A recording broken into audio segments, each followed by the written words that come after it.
Hello friend, আজকের তৈরি করব পটল পোস্ত। প্রথমে পটলগুলোকে অর্ধ করে কেটে নিয়ে নুন হলুদ মাখিয়ে নিতে হবে।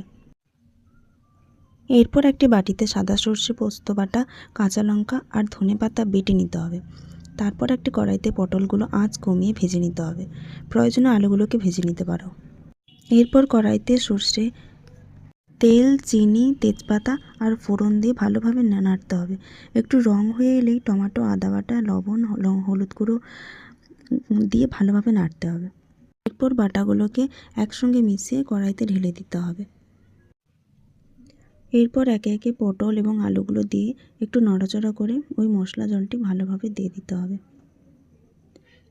তারপর মাখামাখি হয়ে গেলেই রেডি হয়ে গেল পটল পোস্ত।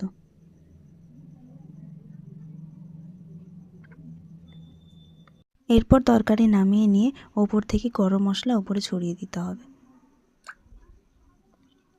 গরম গরম ভাতের সঙ্গে পরিবেশন করুন পটল পোস্ত।